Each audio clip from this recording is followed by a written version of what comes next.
The last rays of the setting sun caught the tears on Abigail James's face, turning them into glittering diamonds as she stared out the window of her father's mercantile.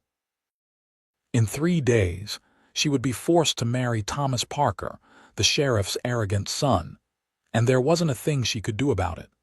Sloan, Nevada, 1878, was no place for a woman to stand against her father's wishes, especially when those wishes aligned with Sheriff Parker's, the man who practically ran the dusty mining town with his badge in one hand and a gun in the other. "You can't hide up there forever, Abby," her father called from the bottom of the stairs. "Come down and help with inventory. Your sulking won't change a thing." Abigail wiped her eyes with the back of her hand and took a deep breath. At 22, she had hoped for more than becoming a political arrangement between her father and the town's most powerful man. But George James had gambling debts, and Sheriff Parker had a son who needed a respectable wife. The bell above the mercantile door jingled, announcing a customer. Abigail peered down from her hiding spot at the top of the stairs and spotted a tall, broad-shouldered stranger entering the shop. Dust clung to his worn leather chaps and denim shirt, marking him as someone who'd ridden far. His dark brown hat was pulled low, obscuring his face, but something about his confident stride made her heart quicken. "Afternoon," her father greeted. "What can I help you with?" The stranger removed his hat, revealing tousled dark hair and a face weathered by sun and wind. "Name's Dawson Lockheart. Looking for supplies and maybe information." Abigail found herself holding her breath. There was something about his deep voice that commanded attention without demanding it. "Supplies I can help with. Information depends on what you're asking," her father replied cautiously. "I'm looking to settle nearby. Heard there might be work at the Silver Creek Ranch." George James nodded. "Old man Sullivan's place. He's looking for experienced hands. Lost 2 men to a saloon brawl last month." Dawson nodded, his gaze sweeping the store before landing on the staircase where Abigail stood partially hidden.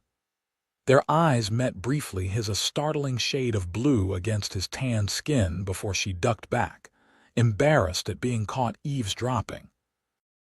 "I'll need coffee, flour, beans, ammunition for a Winchester, and whatever you've got in the way of fresh fruit," Dawson said, returning his attention to her father. Abigail descended the stairs, deciding to face the world rather than hide. Her father could use the help, and she needed the distraction. "Abigail, gather the dry goods for Mr. Lockhart," her father instructed, his tone softening slightly now that she was cooperating.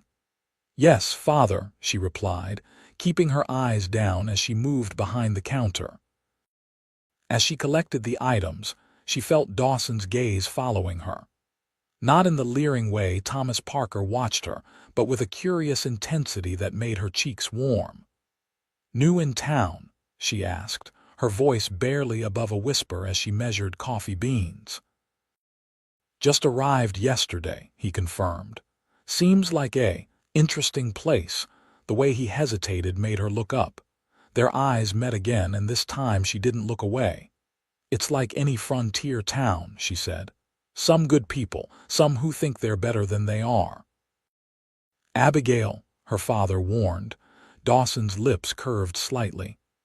"I appreciate honest assessments, madam. Makes it easier to know where I stand." "You'll stand wherever Sheriff Parker allows," George said quietly, glancing toward the door. "Best to remember that if you plan to stay." Dawson's expression didn't change, but Abigail noticed a slight tensing of his jaw.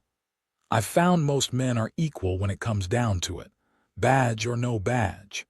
The boldness of his statement surprised her. Few questioned Sheriff Parker's authority in Sloan. "That'll be $2.35, her father said, clearly wanting to end the conversation. Dawson paid without comment, gathering his supplies into a saddlebag. As Abigail handed him the package of coffee, their fingers brushed. The contact sent an unexpected jolt through her that had nothing to do with the static electricity in the dry Nevada air. "Thank you, Miss James," she supplied.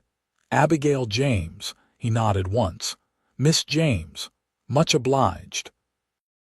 As he turned to leave, the mercantile door swung open again, and Thomas Parker strode in, his deputy badge gleaming on his chest. At 26, the sheriff's son had inherited his father's stocky build and air of entitlement, but none of the elder Parker's shrewdness. "Well, what do we have here?" Thomas drawled, looking Dawson up and down. "Another drifter. Mr. Lockhart is headed to the Sullivan Ranch," George said quickly. "Just passing through town for supplies." Thomas smirked. "Sullivan, huh? Old man must be desperate if he's hiring whatever blows in with the dust." Abigail saw Dawson's hand tighten almost imperceptibly on the strap of his saddlebag, but his expression remained neutral. "I go where the work is," Dawson said evenly. "If you'll excuse me." Thomas shifted, deliberately blocking the doorway. "Not so fast. Sheriff likes to know who's coming and going through Sloan. What brings you to these parts, really?" "I believe I just answered that question," Dawson replied, his voice still calm but with an edge that made Abigail tense. "Thomas," she said, stepping forward. "Mr. Lockhart has paid for his goods. There's no reason to detain him." Thomas's eyes flicked to her, narrowing slightly. "Getting awful friendly with the customers, aren't you, Abby?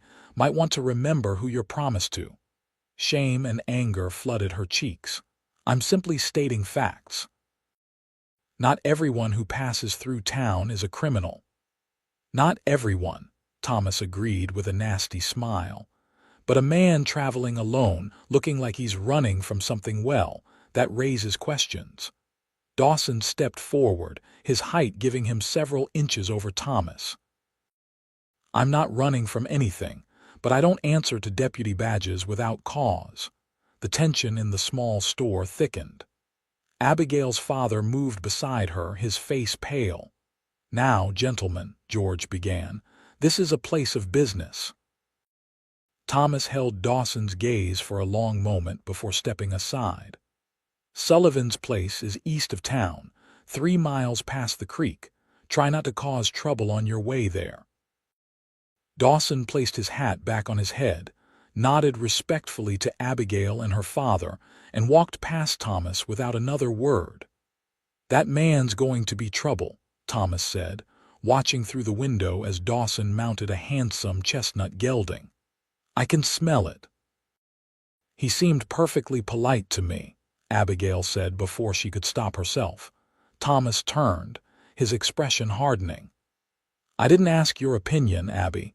And speaking of things we need to discuss, my father expects you for dinner tomorrow night.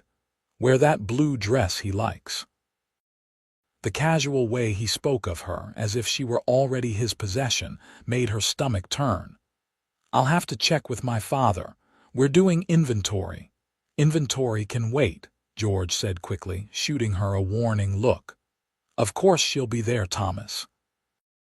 Please tell your father we're honored by the invitation." Thomas smiled, satisfied. 7 o'clock. Don't be late." He tipped his hat and left, whistling as he crossed the street toward the sheriff's office. "Why must you antagonize him?" George demanded once Thomas was out of earshot. "Do you have any idea what's at stake? My entire future, perhaps?" Abigail shot back. "Forgive me for not being enthusiastic about being traded to settle your gambling debts." Her father flinched as if she'd struck him. "That's not fair, Abby. The marriage was your mother's wish to see you settled with a man of position before she passed." "Mother wanted me happy," Abigail corrected, her voice breaking. "Thomas Parker will never make me happy." George sighed heavily, suddenly looking every one of his 58 years. "Happiness is a luxury, child. Security is what matters in this world. The Parkers can provide that." Abigail turned away, unwilling to let her father see her tears again.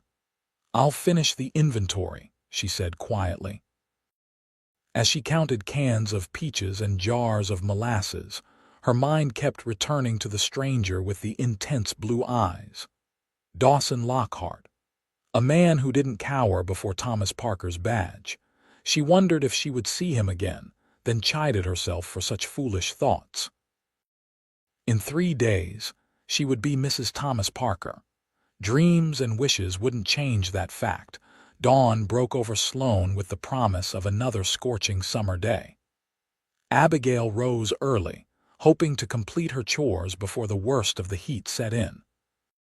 As she swept the boardwalk in front of the Mercantile, her gaze drifted toward the end of the street where the trail led to Silver Creek Ranch.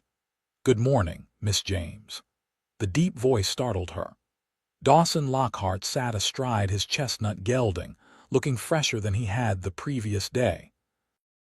He'd shaved, and his dark hair was damp, as if recently washed. "Mr. Lockheart," she acknowledged, suddenly conscious of her plain work dress and loosely pinned hair. "Did you find Silver Creek Ranch?" He nodded. "Mr. Sullivan was kind enough to hire me on. Sent me into town for mail and a few more supplies." His eyes crinkled at the corners when he smiled. "Thought I'd stop by and see if your father carries leather working tools. Mine were stolen in Reno." "We do," she replied, gesturing toward the store. "Father's just opened up." Dawson dismounted in one fluid motion, tying his horse to the hitching post. As they entered the Mercantile, George James looked up from his ledger, his expression guarded. "Mr. Lockheart, back so soon?" "Sullivan hired him," Abigail explained, moving to the shelf where they kept leather-working supplies. "He needs tools." Her father relaxed slightly. "Sullivan's a good judge of character. If he took you on, that's recommendation enough for me." Dawson seemed amused by this change in attitude. "Ranch is short-handed. I showed I could break a horse without breaking its spirit. That was enough for him." Abigail selected an awl, needles, and heavy thread. "Do you need a new punch or knife as well?" "Both, if you have them," Dawson confirmed. As she gathered the items, Abigail was acutely aware of his presence behind her, not imposing, just solid and certain, like a mountain in the distance. "Sullivan mentioned there's a wedding happening in town soon," Dawson said conversationally. "Said the whole town's invited." The leather punch slipped from Abigail's fingers, clattering to the floor. Dawson bent to retrieve it, handing it back with a quizzical look. "My daughter's wedding," George said proudly before Abigail could speak. "She's marrying Thomas Parker this Saturday, Sheriff Parker's son." "Is that so?" Dawson's gaze shifted to Abigail, something unreadable in his expression. "Congratulations." "Thank you," she managed, though the word felt like glass in her throat. "The Parkers are the most respected family in Sloan," George continued. "It's quite an honor," Dawson nodded thoughtfully. "I'm sure it is." His eyes never left Abigail's face. "The deputy seems dedicated to law enforcement." The careful choice of words made Abigail bite back a smile despite herself. "Thomas takes after his father," she said neutrally. "And yet I sense you're not entirely thrilled about the match," Dawson observed quietly, so only she could hear. Abigail's head snapped up, surprised by his perceptiveness. Before she could respond, the Mercantile door opened again and Sheriff Parker himself entered, his imposing frame filling the doorway. "James," he greeted, then his eyes narrowed at Dawson. "You're the drifter Thomas mentioned." "Sheriff," Dawson acknowledged with a respectful nod. "Dawson Lockheart, I'm working for Sullivan now." Sheriff Parker studied him with cold gray eyes. Unlike his son, the sheriff's danger lay in his intelligence. He missed nothing. "Sullivan's a good man, pays his taxes on time." The sheriff moved further into the store. "I understand you had some words with my son yesterday." "Nothing serious," Dawson replied easily, "just getting acquainted." The sheriff hummed noncommittally, then turned to George. "I need to speak with you about the wedding arrangements, in private." Of course, George said hastily. Abigail, finish with Mr. Lockhart's purchase, then take inventory in the storeroom. Abigail nodded, watching as her father led Sheriff Parker to the small office at the back of the store. When they were gone, she quickly wrapped Dawson's tools in brown paper. "That'll be $1.15, she said, her voice barely audible. Dawson placed the coins on the counter. "How long have you been engaged to Deputy Parker?" The directness of the question surprised her. 6 weeks, she admitted. "It was arranged quickly." "And you had no say in the matter?" Abigail glanced toward the office door. "Mr. Lockhart, while I appreciate your concern, this is hardly appropriate conversation." He leaned slightly closer, his voice dropping. "Forgive me, but I've seen enough forced marriages in my time to recognize one. The look in your eyes when your father mentioned the wedding told me everything I needed to know." Heat rushed to her face. "You're very observant for someone who's been in town less than 2 days." "I observe what matters," he replied simply. "And a woman being coerced into marriage matters." For a moment, Abigail couldn't speak. No one had acknowledged her feelings about the arrangement, not even her closest friend, Mary Sullivan, who'd been too excited about Abigail marrying into prominence to notice her distress. "It doesn't matter what I want," she finally whispered. "The arrangements are made. The entire town will be at the church on Saturday." Dawson's blue eyes darkened. "It always matters what you want, Miss James. Always." The office door opened, and Sheriff Parker emerged with George following close behind. Dawson straightened, gathering his package from the counter. "Thank you for your assistance, Miss James," he said formally. "I wish you every happiness in your upcoming marriage." The bitter irony in his words was detectable only to her. She nodded stiffly, unable to meet his gaze. As Dawson turned to leave, Sheriff Parker called out, "Lockhart, my family hosts a social every month for the ranch hands and townspeople. Tomorrow evening at our home. Since you're working for Sullivan, consider yourself invited." Dawson paused, clearly surprised by the offer. "Thank you, Sheriff. That's generous. We like to know everyone in our community," Parker said, his smile not reaching his eyes. 7 o'clock. After Dawson left, the sheriff turned to Abigail. "Thomas tells me you're wearing blue tomorrow night. Good. I want you looking your best when we announce the final wedding details to everyone." Abigail forced a smile. "Yes, sir." "Excellent." He clapped George on the shoulder. "Your daughter will make Thomas a fine wife, James, and you'll find your financial difficulties substantially eased once she's part of our family." George had the decency to look ashamed. "Abigail understands her duty, Sheriff." "Of course she does," Parker agreed, his gaze lingering on Abigail in a way that made her skin crawl. "Smart girl like her knows which way the wind blows in Sloan." After the sheriff departed, Abigail fled to the storeroom, unable to bear her father's guilty expression a moment longer. Surrounded by barrels of flour and crates of canned goods, she finally allowed herself to cry silent tears that soaked into her apron, as she counted inventory with shaking hands. The next evening found Abigail standing before her small mirror, adjusting the blue dress that had belonged to her mother. It fit well enough, though the style was several years out of date. She had added fresh lace at the collar and cuffs, hoping to make it more fashionable. "You look beautiful," her father said from the doorway of her small bedroom. "Just like your mother." Abigail didn't respond, pinning the last of her auburn hair into a simple updo. 3 hairpins were all she could spare. The rest had been traded for necessities months ago. "I know you think me cruel," George continued, stepping into the room, "but one day you'll understand. This marriage will save us both." "Save us from what, father? Hard work. That's never frightened me." She turned to face him. "Or is it just your creditors you fear?" George winced. Sheriff Parker has agreed to settle all my debts once you're married to Thomas. We'll get a fresh start. You will, she corrected quietly. I'll be trapped. Her father's expression hardened.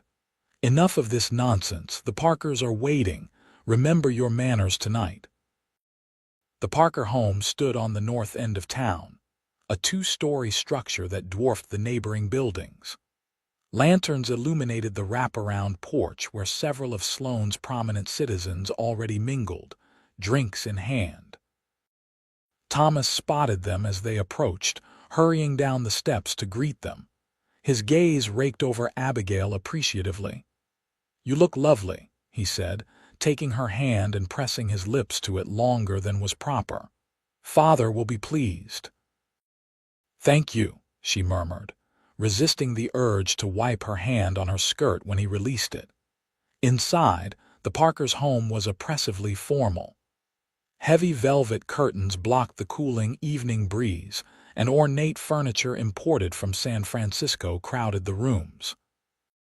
To Abigail, it felt like a museum, beautiful but lifeless. Sheriff Parker stood by the fireplace, holding court with the mayor and the bank manager.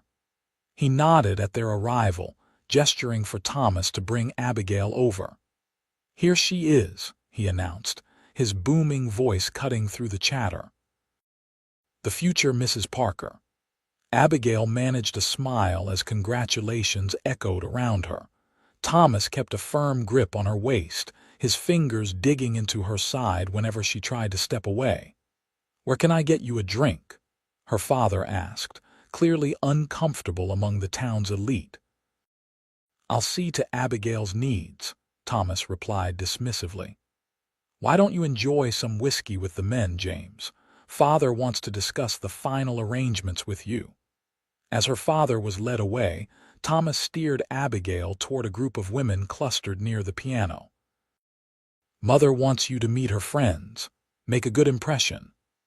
The next hour passed in a blur of introductions and pointed questions about her housekeeping skills. Margaret Parker, a thin woman with sharp features and sharper eyes, evaluated Abigail like a horse at auction. "You'll need new dresses, of course," she said, fingering Abigail's sleeve with barely disguised disdain. "We can't have a Parker wife looking like she works at the Mercantile." "But I do work at the Mercantile," Abigail replied, immediately regretting her honesty when Margaret's nostrils flared. "Not after Saturday," the older woman corrected. "Thomas needs a wife who will maintain our home and social standing.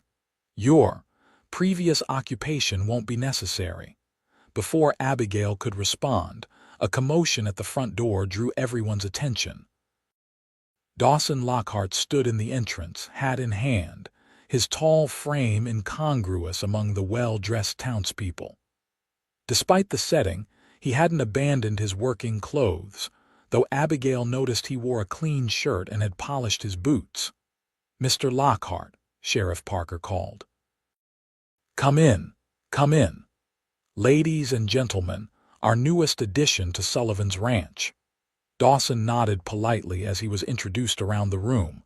When his gaze found Abigail, something passed between them, a silent recognition that felt more intimate than it should have.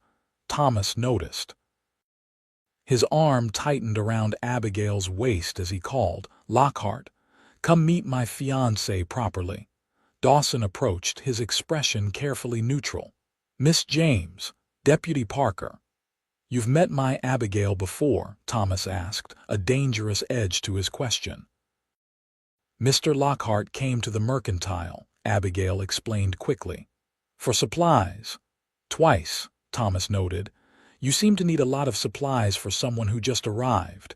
Dawson smiled easily. "Ranch work is hard on equipment, Deputy. I'm sure you know that." Before Thomas could reply, Sheriff Parker clinked a spoon against his glass. "Everyone, your attention please. I'd like to make an announcement." The room quieted as Parker moved to stand beside Thomas and Abigail. "As you all know, this Saturday marks a joyous occasion for our family. My son Thomas will wed Miss Abigail James at noon in the church." Everyone present is invited to witness their vows and join us for the celebration after." Applause filled the room. Abigail felt dizzy, the faces around her blurring as panic rose in her chest. "But tonight," Parker continued, "I want to share some additional news. Upon their marriage, Thomas will be promoted to full sheriff of the Eastern District." Murmurs of surprise and approval rippled through the crowd. "With the county expanding," Parker explained, "the territorial governor has authorized a second sheriff's position.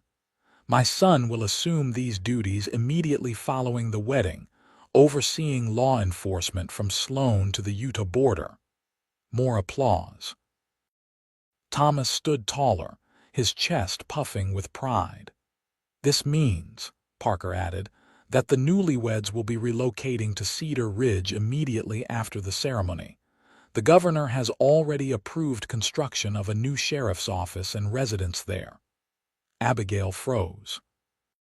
Cedar Ridge was nearly 100 miles away, a remote outpost with barely a dozen buildings. She would be completely isolated, cut off from even the small freedoms Sloan afforded her. "Surprised?" Thomas whispered in her ear, misinterpreting her shock. "I wanted it to be a special announcement." She couldn't speak. The room seemed to tilt and sway around her. "If you'll excuse me," she managed. "I need some air." Before anyone could stop her, Abigail slipped from Thomas's grasp and pushed her way to the side door leading to the garden. Outside, the cool night air filled her lungs, but did nothing to calm the terror gripping her heart. Cedar Ridge. She'd be entirely at Thomas's mercy, with no one to witness how he treated her behind closed doors. "Miss James." She whirled to find Dawson standing a few feet away, concern etched on his features. "You shouldn't be out here with me," she said, glancing nervously toward the house. Thomas is busy accepting congratulations on his promotion," Dawson interrupted gently. "No one saw me follow you." Abigail wrapped her arms around herself, suddenly cold despite the mild evening. "Did you know about Cedar Ridge?" He shook his head. "No, from your reaction, I take it you didn't either." "They're sending me away," she whispered, her voice breaking. "Somewhere I won't be able to," she stopped herself, realizing how much she was revealing to a virtual stranger. Dawson stepped closer, his expression grave. "Won't be able to what, Miss James? Escape?" The blunt question shattered what remained of her composure. "Yes," she admitted, a sob catching in her throat. "I can't marry him, I can't." "Then don't." The simple statement hung in the air between them. Abigail stared at him in disbelief. "What choice do I have? My father's debts are not your burden to bear," Dawson said firmly. "Your life is not currency to be traded. You don't understand. In 3 days, a lot can happen in 3 days," he interrupted, his blue eyes intense in the moonlight. "If you truly want to avoid this marriage, I can help you." Hope flared briefly in her chest before reality doused it. "How?" "The entire town is watching. Thomas barely lets me out of his sight, and even if I could get away, where would I go? A woman alone has few options in this territory." "You wouldn't be alone," Dawson said quietly. The implication of his words hung between them. Abigail studied his face, searching for any sign of deception or ulterior motive. She found none, only a steady resolve that both frightened and fascinated her. "Why would you risk yourself for me? You barely know me." His expression softened. "I know enough. I know you're being forced into a marriage that terrifies you. I know you deserve better than being traded to settle a debt." He paused. "And I know that from the moment I saw you, I couldn't bear the thought of walking away without offering help."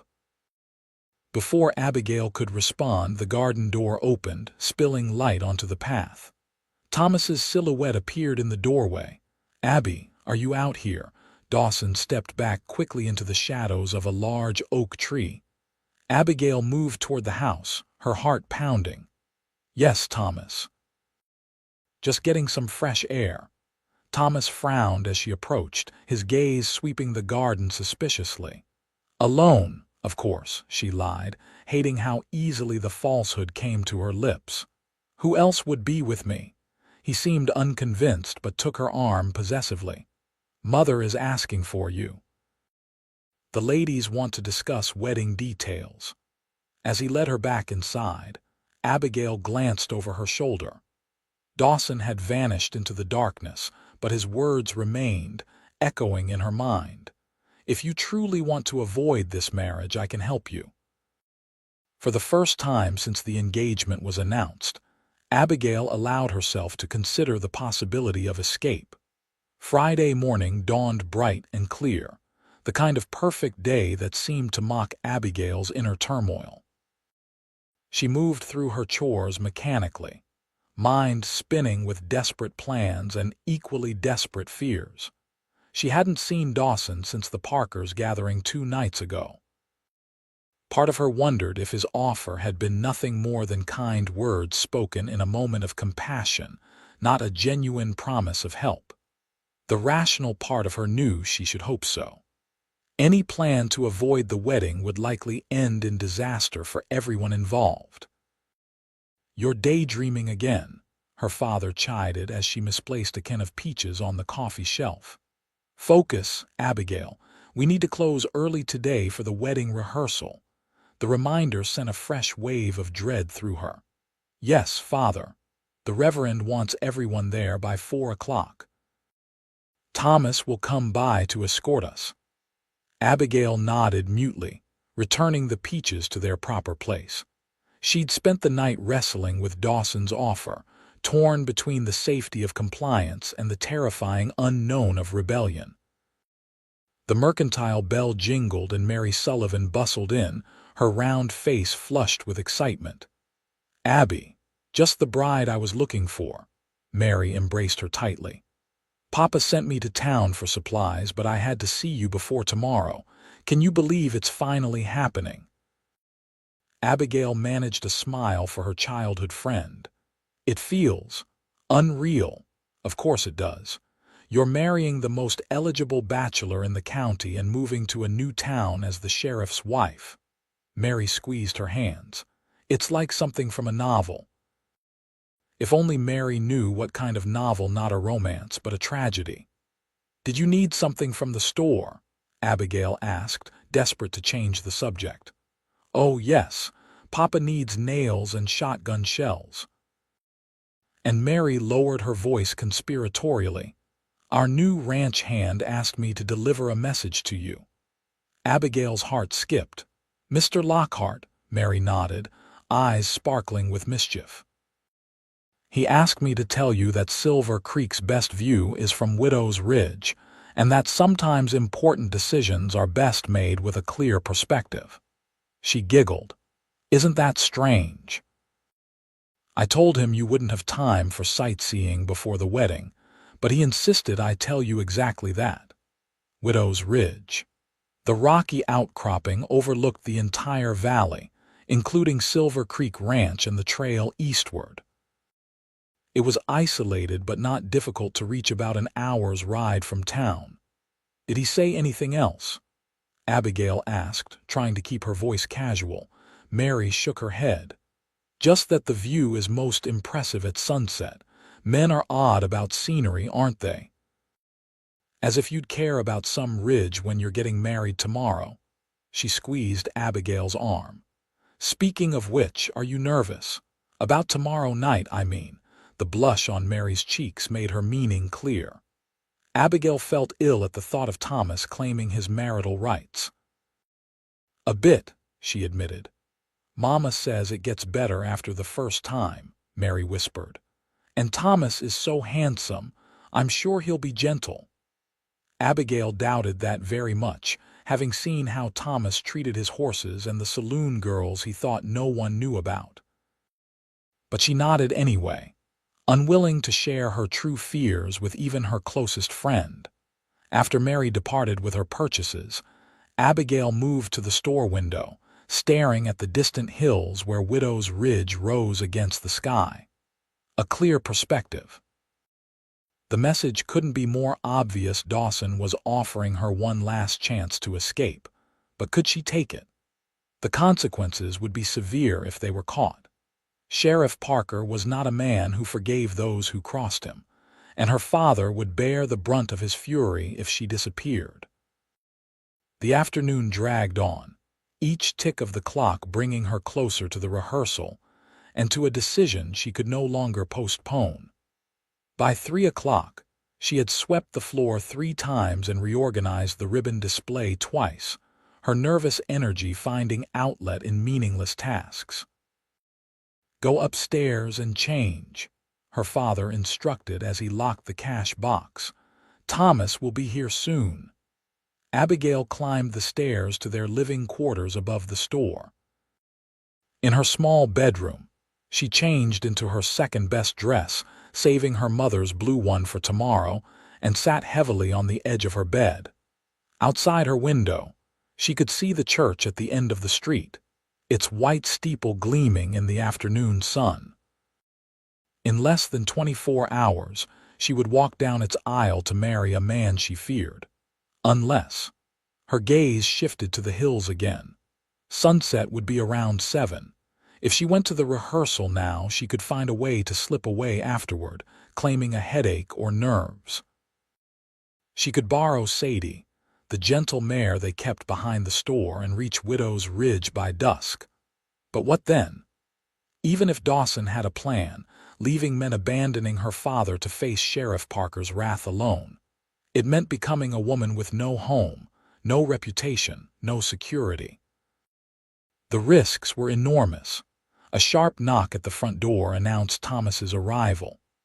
Abigail closed her eyes, took a deep breath, and made her decision. The wedding rehearsal was a somber affair despite Reverend Miller's attempts at levity. Sheriff Parker dominated the proceedings, instructing everyone on their proper places and roles with military precision. Abigail stood beside Thomas at the altar, practicing responses that tasted like ash in her mouth. "And then I'll ask if anyone can show just cause why these two should not be joined in matrimony," Reverend Miller explained. "After a pause, I'll continue with the vows."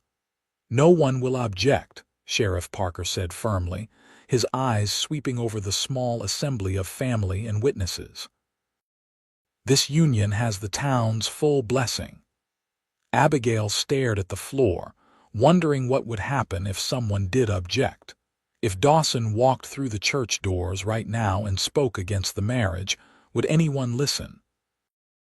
Or would he simply be silenced, perhaps violently, by the Parkers' authority? "Let's practice the exchange of vows and rings," the Reverend suggested. "Thomas, you'll repeat after me." As Thomas recited the practice vows, holding her hands too tightly in his, Abigail felt a sense of suffocation. This was really happening. Tomorrow she would legally belong to this man who saw her as nothing more than a possession, a trophy to display and control. "Abigail," Reverend Miller prompted gently. "Your response," she blinked, realizing everyone was waiting. "I'm sorry." "I'm feeling a bit lightheaded," Thomas frowned. "Pull yourself together, Abby. This is important." "Perhaps Miss James needs some air," the Reverend suggested kindly. "We've been at this for nearly an hour." "I'll take her outside," Thomas said, but Margaret Parker interrupted. "Nonsense. We need to practice the recessional. Mary, take Abigail out for a moment. The rest of us will continue." Mary quickly led Abigail to the church's side entrance. Once outside, Abigail gulped the fresh air gratefully. "Are you truly unwell?" Mary asked, concerned. "Just overwhelmed," Abigail replied, which wasn't entirely a lie. "Mary, would you mind fetching some water from the pump?" "Of course." Mary squeezed her hand sympathetically. "Don't worry. Wedding nerves are normal, Mama says." As soon as Mary disappeared around the corner, Abigail lifted her skirts and ran. She didn't head toward the mercantile where they would surely look for her first, but to the livery stable on the edge of town. If she could borrow a horse there instead of taking Sadie, It might buy her more time before anyone realized her destination. The livery was deserted when she arrived, the owner likely at the saloon for his usual Friday card game. Abigail slipped inside, her eyes adjusting to the dim interior. She would leave money for the horse. She wasn't a thief, but she couldn't risk asking permission. "Hello," she called softly, making sure the stable was truly empty. No answer.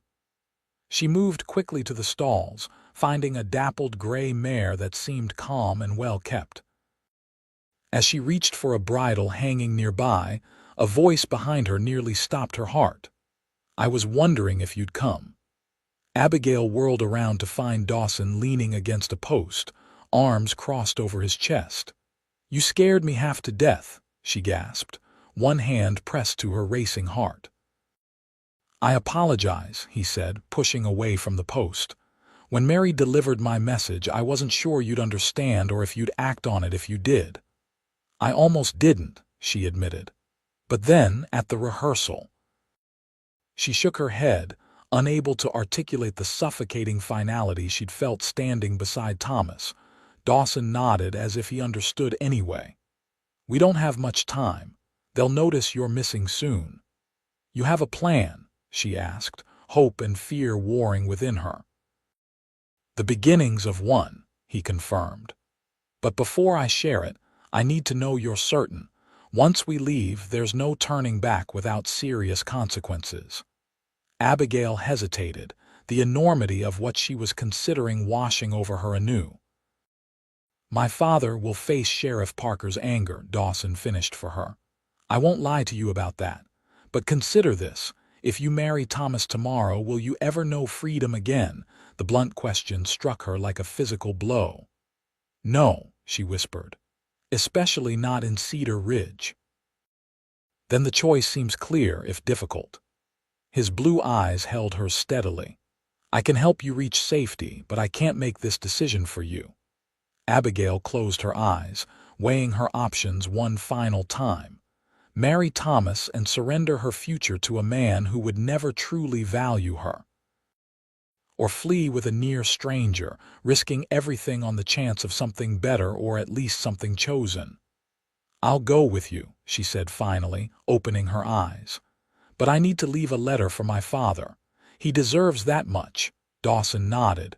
"Make it quick. And don't specify where you're going." He handed her a small notepad and pencil from his pocket. "Use these." Abigail scribbled a hasty note, apologizing to her father and asking for forgiveness. She explained that she couldn't marry Thomas, not even to save him from his debts. She promised to write when she was settled somewhere safe. "I'll leave this at the Mercantile," she said, folding the note carefully. "They'll look for me there first anyway." "I'll saddle the horses while you do that," Dawson agreed. "Meet me behind the blacksmith's in 10 minutes. Wear this." He handed her his coat. "It'll help disguise you in case anyone's watching the street." Abigail slipped out of the livery, heart pounding as she hurried through back alleys toward the Mercantile. The town seemed eerily quiet, most residents either at home for supper or at the saloon. She prayed no one from the wedding rehearsal had returned to the store yet. The Mercantile was dark and locked, just as they'd left it. Abigail used her key to enter, placed her note on the counter where her father would find it, and then, in a moment of painful clarity, removed her mother's cameo necklace, her most precious possession, and placed it atop the note. A peace offering of sorts, and something to remember her by. Fighting back tears, she locked the store again and made her way to the blacksmith shop.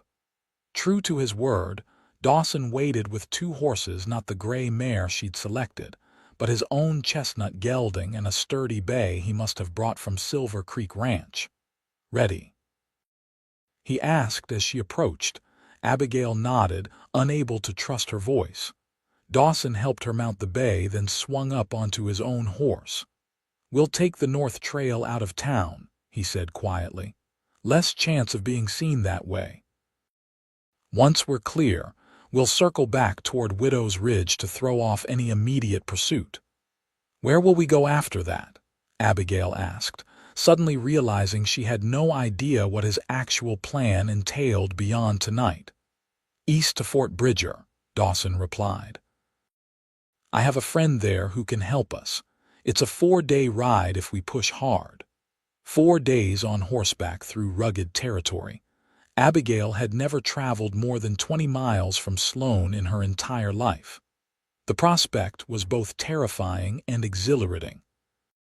"Let's go," she said, gathering her courage. They rode in silence, keeping to the shadows until they reached the edge of town. As Sloan disappeared behind them, Abigail felt a curious mixture of grief and liberation wash over her. She was leaving behind everything familiar: her home, her father, her entire life. Yet with each hoofbeat carrying her further from Thomas Parker, a weight seemed to lift from her shoulders. "Are you all right?" Dawson asked as they turned onto a less traveled trail winding up into the foothills. "Yes," she replied, surprised to realize it was true. "Scared, but relieved," he nodded, understanding. Fear and relief often go hand in hand when you're making a necessary change. They rode steadily as the sun began its descent, painting the western sky in brilliant oranges and pinks. By the time they reached Widow's Ridge, twilight was falling. Dawson dismounted first, helping Abigail down with strong, steady hands. "Look," he said, gesturing toward the valley below. "This is what I wanted you to see," Abigail gasped softly. From this height, she could see for miles in every direction. Sloan to the west, a tiny cluster of buildings now, Silver Creek Ranch nestled in the valley, and to the east, the endless expanse of territory stretching toward the horizon. "It's beautiful," she breathed. "And vast," Dawson added. "Full of possibilities. That's what I wanted you to understand. The world doesn't end at the borders of Sloan, despite what the Parkers might want you to believe." Abigail turned to study him in the fading light. "Why are you helping me, truly? You're risking a lot for someone you barely know." Dawson was quiet for a moment, his gaze still on the horizon. "Let's just say I've seen what happens when good people are trapped by those with power." He looked at her then, his expression somber. "And perhaps I recognized something in you from the moment we met, a spirit too bright to be extinguished by a man like Thomas Parker." The sincerity in his voice made her chest tighten. "Thank you," she said simply, "for seeing that." A distant shout from the direction of town shattered the moment. They both turned, spotting several riders emerging from Sloan, lanterns bobbing in the gathering darkness. "They've discovered you're missing," Dawson said, urgency replacing the calm in his voice.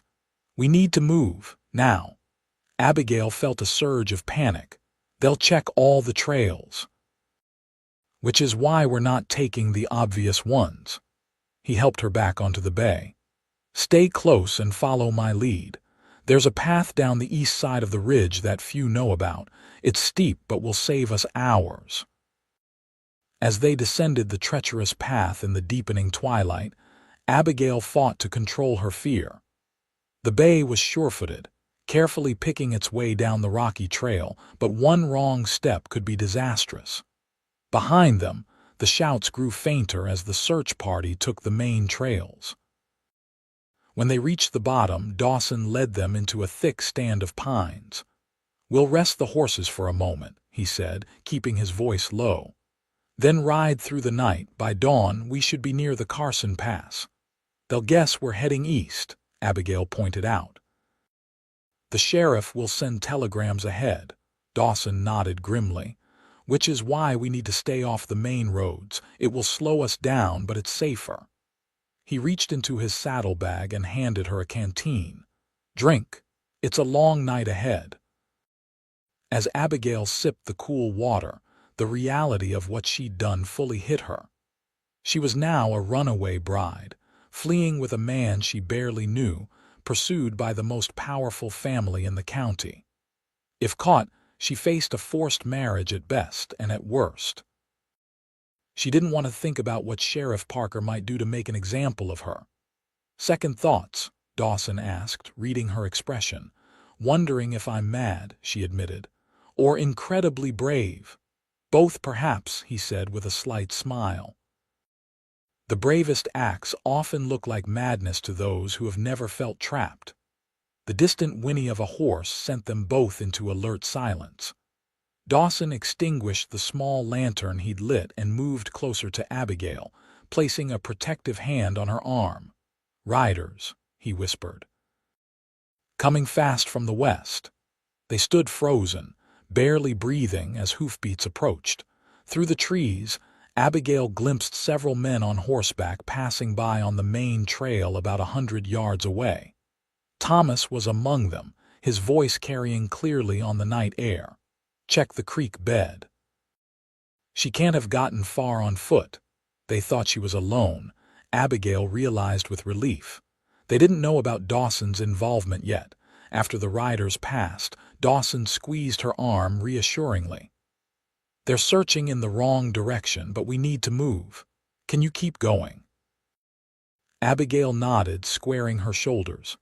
"Yes, I've come this far, I won't turn back now." Dawson's expression softened. "You're stronger than you know, Abigail James." It was the first time he'd used her given name, and something about the way he said it with respect, and perhaps a touch of admiration, gave her courage. They mounted again and continued eastward, keeping to the shadows of the tree line. The night grew cold as they climbed higher into the foothills. Abigail was grateful for Dawson's coat, though her dress and thin shoes were hardly suitable for a mountain journey.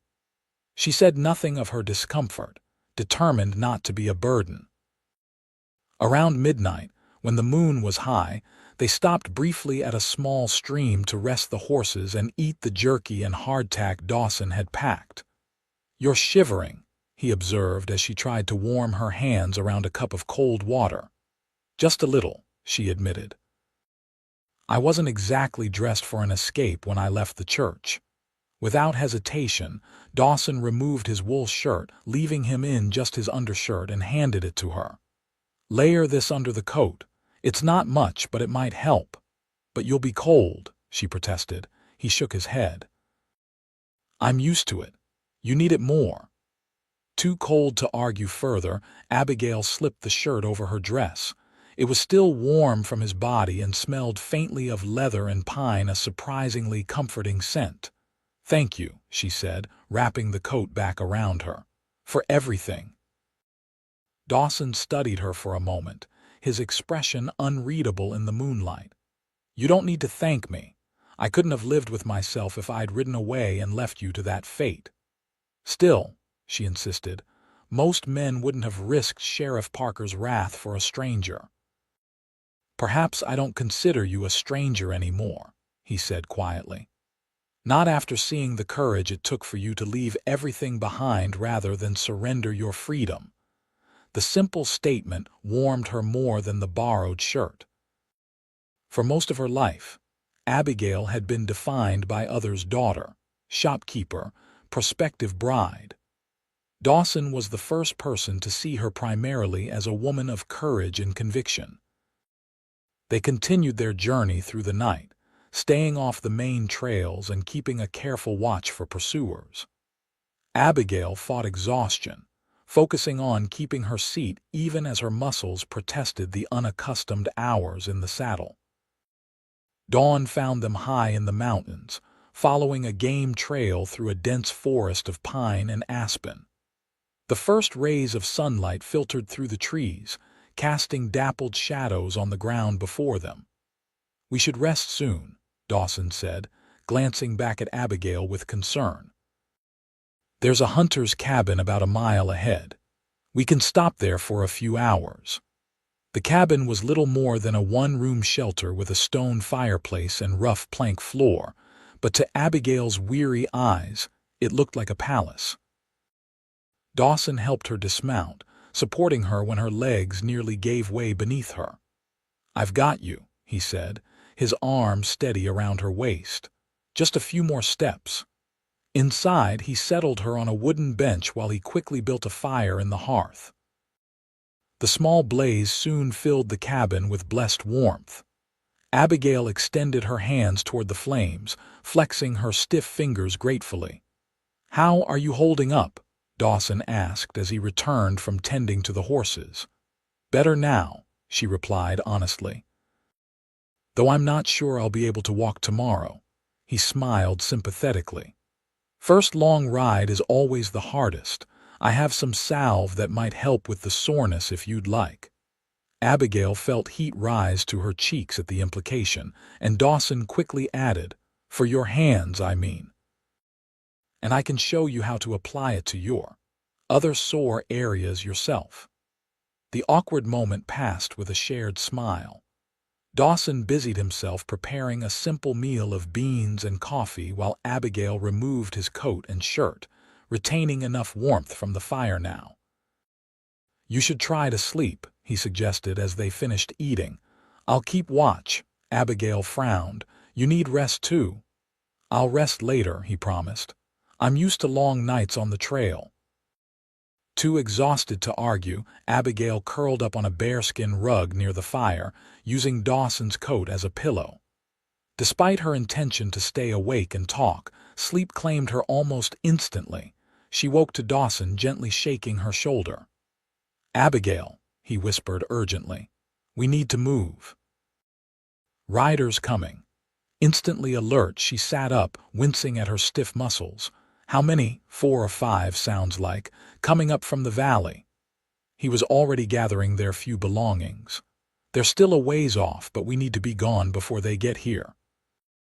Abigail scrambled to her feet, quickly donning the coat and helping Dawson erase all signs of their presence. Outside, the sun was high. She'd slept for several hours. "Which way?" she asked as they led the horses from the small lean-to behind the cabin. Dawson pointed eastward, up a steep incline. "We'll head higher. There's less chance they'll follow us into the rougher country." They mounted and rode hard, pushing the horses up the slope through increasingly dense forest. Behind them, faint but growing louder, came the sound of pursuit. "They're gaining," Abigail said, fear tightening her chest. "Just a little further," Dawson encouraged. "Over that ridge is a series of box canyons. I know a path through them that most locals don't." As they crested the ridge, a shot rang out, the bullet splintering bark from a tree beside them. Abigail gasped, ducking instinctively. "Ride," Dawson commanded, spurring his horse forward. They plunged down the other side of the ridge into a maze of narrow canyons. Dawson led confidently, taking turns that seemed random to Abigail but clearly followed some pattern he recognized. Behind them, the shouts of their pursuers grew more distant as the men hesitated at the canyon entrance. After several dizzying turns, Dawson pulled up in a small clearing concealed by overhanging rock. "We'll wait here," he said, dismounting and helping Abigail down. "They'll have to split up to search these canyons. That works in our favor."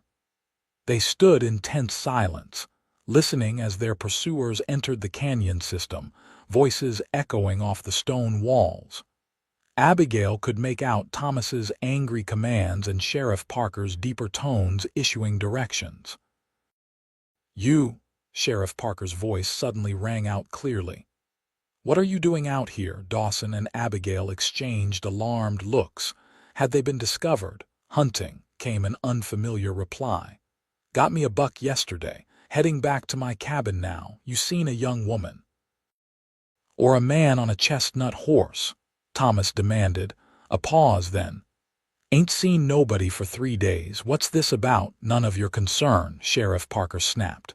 "Which way to get through these canyons?" "Ain't no way through," the stranger replied. "They all dead end except the one that loops back north. You looking for someone, they'd have to go around, not through." Abigail held her breath, silently thanking the unknown hunter for his misinformation. "Thomas, take Wilson and check the northern loop," Parker ordered. "Reynolds and I will continue east along the ridge. They can't have gotten far. The voices faded as the search party split up. Dawson relaxed slightly, though he kept his hand on his pistol. "That was lucky," Abigail whispered. "Mountain folk don't generally help lawmen," Dawson replied with a small smile. "Especially not Parker's kind." They waited another hour to ensure their pursuers were truly gone before continuing. The path through the canyons eventually led them to a high meadow dotted with wildflowers and ringed by towering pines. "We'll rest here for a bit," Dawson decided, helping Abigail dismount. "The horses need it, and we're well hidden." Abigail sank gratefully onto a sun-warmed rock, stretching her aching legs. "How much further to Fort Bridger?" "2 days, maybe 3 at our current pace." Dawson unsaddled the horses, allowing them to graze. "We'll need to find you better clothes and supplies. There's a trading post about half a day's ride from here. We can stop there tomorrow if it's safe." Abigail nodded, suddenly overwhelmed by the reality of her situation. She had nothing but the clothes on her back and whatever future she could build for herself far from everything familiar. "What happens after Fort Bridger?" she asked quietly. Dawson glanced at her, then sat on a neighboring rock. "That depends on you. My friend can provide temporary sanctuary, but eventually you'll need to decide where to go. Denver, perhaps, or all the way to St. Louis. Big enough cities that Parker's reach won't extend there. And you? Will you continue on your way once I'm safely delivered?" The question hung between them. Dawson looked away, his gaze fixed on the distant mountains. "If that's what you want," he said finally. "I assumed you'd prefer your independence once the immediate danger has passed." Abigail studied his profile, struck by how much had changed in the few days since he'd walked into her father's store. This man had risked everything to help her escape a loveless marriage, asking nothing in return. What did that reveal about his character? "I don't know what I want yet," she admitted. "Everything's happening so quickly." Dawson turned back to her, his blue eyes serious. "You don't need to decide now, one step at a time," she nodded, grateful for his understanding.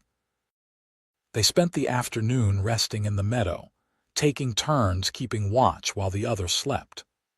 By evening, they were ready to continue, following a narrow trail that would eventually connect with the main road to Fort Bridger. As they made camp that night in a sheltered grove, Abigail found herself watching Dawson the confident way he built a small, smokeless fire, how he checked each horse methodically before settling them for the night, the gentleness with which he offered her the better portion of their meager meal. "Tell me about yourself," she said as they sat by the fire. "I've run away with you, yet I know almost nothing about you." Dawson smiled slightly. "Not much to tell.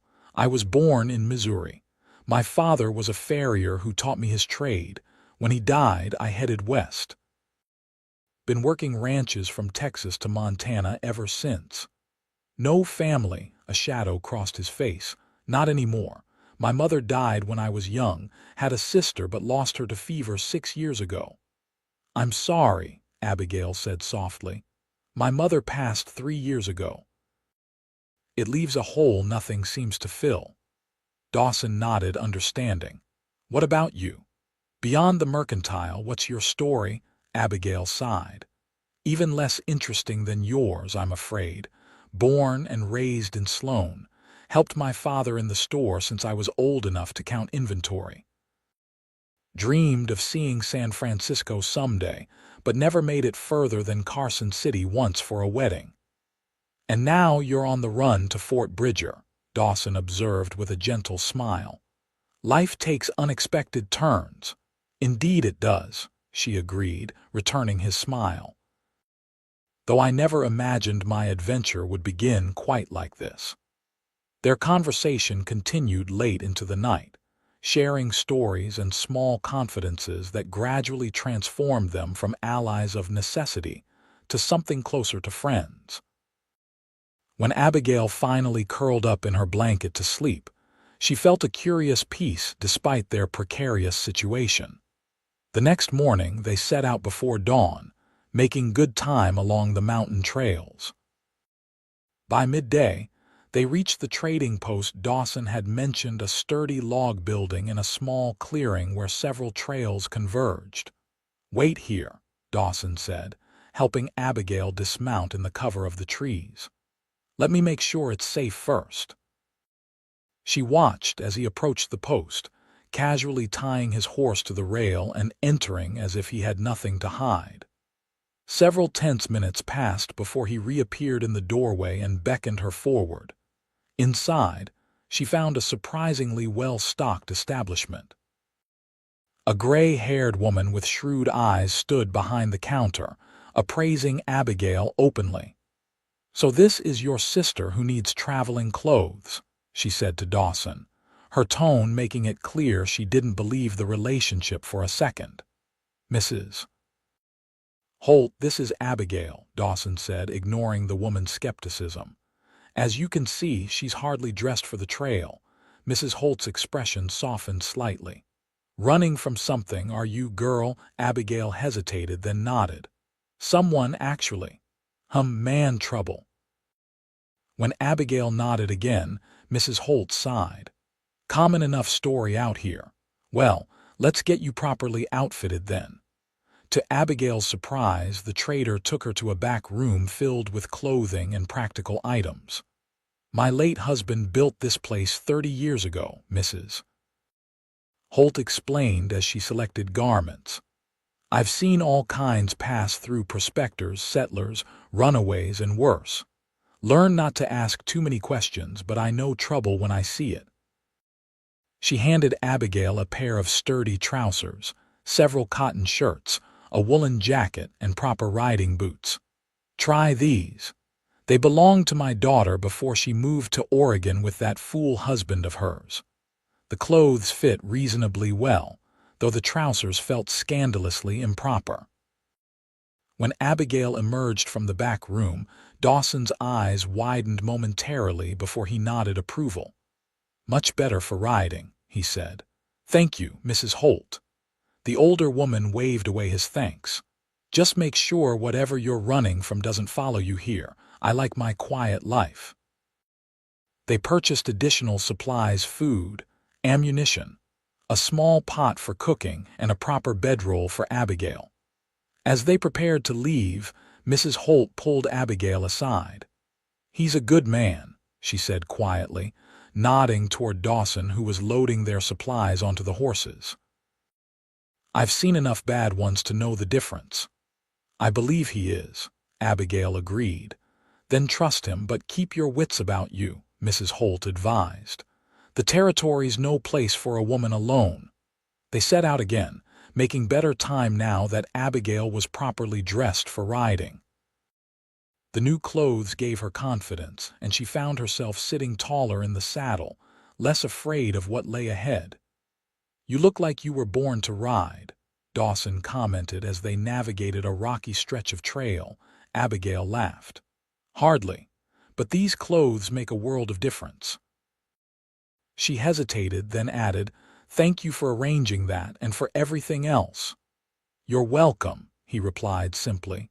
Though Mrs. Holt deserves most of the credit, not many would help strangers without asking questions. "She asked one about us," Abigail noted. "She didn't believe I was your sister." Dawson's lips quirked. "No, she didn't." "What does she think I am to you, then?" He glanced at her, amusement in his eyes. "I imagine she has several theories, none of which bear repeating to a lady." Abigail flushed, realizing the implications. "Oh." "Don't worry," he assured her. "Your reputation is safe with me despite appearances." "My reputation was forfeit the moment I fled my wedding," she pointed out, "but I appreciate the sentiment." They rode in comfortable silence for a while, each lost in thought. The terrain gradually changed as they descended from the mountains, the dense forest giving way to rolling hills covered with sagebrush and juniper. That evening, they made camp near a small stream, more relaxed now that they'd put considerable distance between themselves and their pursuers. Dawson taught Abigail how to build a proper fire, and she surprised him with her skill at preparing a simple stew from their supplies. "You're a quick learner," he observed as they ate. "Necessity," she replied with a small smile. "And good teaching." After their meal, they sat side by side watching the stars appear one by one in the darkening sky. The night was cool but not cold, the fire providing just enough warmth to keep them comfortable. "You think they're still searching?" Abigail asked, her thoughts turning to those they'd left behind. "Parker won't give up easily," Dawson answered honestly. "But he can't spare men indefinitely. My guess is they've returned to Sloan by now, perhaps sent telegrams ahead to towns we might pass through." "And my father?" she asked softly. "What do you think has happened to him?" Dawson considered this. "Parker will be angry, but your father is still useful to him. The mercantile serves the town. My guess is he's facing steep repayment terms for his debts, but otherwise unharmed." Abigail nodded, hoping he was right. The guilt of leaving her father to face the consequences of her actions weighed heavily on her conscience, despite her certainty that escaping Thomas had been necessary. "Once we reach Fort Bridger," Dawson said, "we can send a letter to let him know you're safe. It won't fix everything, but it might ease his mind." The thoughtfulness of the suggestion touched her. "Thank you. I'd like that." As the fire burned low, Abigail found herself growing drowsy, her head nodding despite her efforts to stay awake. Without comment, Dawson gently guided her to her bedroll. "Sleep," he said. "I'll take first watch." "Wake me for my turn," she insisted, even as her eyes grew heavy. "You need rest too." "I will," he promised, though something in his tone made her doubt he intended to keep that promise. The next 2 days passed without incident as they made steady progress toward Fort Bridger. Abigail grew more comfortable with riding and camping, taking pride in her increasing self-sufficiency. Dawson was a patient teacher, showing her how to navigate by the stars, identify edible plants, and even handle his spare revolver in case of emergency. Their conversations deepened as they traveled, moving beyond surface details to hopes, beliefs, and the events that had shaped them. Abigail learned that Dawson had once studied law briefly before his father's death changed his path. He discovered her love of books, and the poetry she wrote secretly in the margins of the mercantile ledger. On the afternoon of the 3rd day since leaving the trading post, they crested a hill and saw Fort Bridger spread before them in the valley below a collection of wooden buildings surrounded by a low wall, with the stars and stripes flying from a central pole. "We made it," Abigail breathed, a complex mixture of relief and uncertainty washing over her. Dawson nodded, studying the fort with a careful eye. "Let me go ahead first, make sure there's no trouble waiting. Parker could have telegraphed the commander. Will your friend be expecting us?" "Not exactly," Dawson admitted. "But Daniel Morgan and I served together briefly in the Nebraska Volunteers. He's the fort's sutler, now runs the civilian store. If anyone can help us, it's him." They approached cautiously, watching for any sign of unusual activity. When nothing seemed amiss, Dawson led them to a side entrance where a bored-looking private stood guard. "State your business," the young soldier demanded. "Looking for Daniel Morgan," Dawson replied easily. "Tell him Dawson Lockheart is here." The private eyed them suspiciously, but dispatched another soldier to deliver the message. They waited tensely, Abigail fighting the urge to constantly look over her shoulder. Several minutes later, a tall man with a russet beard hurried toward them, his face breaking into a grin of recognition. "Lockhart, you son of a gun," he exclaimed, clasping Dawson's hand warmly. "What brings you to this God-forsaken outpost?" "Need a bit of help, Dan," Dawson replied, his voice lowering. For myself and Miss James here. Somewhere private we can talk." Morgan's eyes flicked to Abigail, curiosity evident, but he asked no questions. "Follow me. My quarters are behind the store." He led them through the fort to a snug cabin attached to a larger trading post. Inside, it was comfortably furnished with a mixture of military practicality and homely touches that suggested a woman's influence. "Sarah's visiting her sister in Laramie," Morgan explained, noting Abigail's glance at the feminine details. "Won't be back for a fortnight." He gestured for them to sit. "Now, what kind of trouble are you in? And don't spare the details, I need to know what I'm getting into." Dawson recounted their story honestly, from his arrival in Sloan to their escape and journey to the fort. Morgan listened without interruption, his expression growing more serious as the tale unfolded. "Sheriff Parker," he said when Dawson finished. "Name's familiar. Isn't he the one who had that trouble with the Army patrol last year? Something about jurisdiction over a deserter?" Dawson nodded. "The same. He doesn't take kindly to anyone challenging his authority."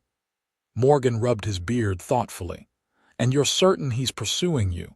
This isn't just a father angry about a runaway daughter. They shot at us," Abigail said quietly, "near the canyon pass."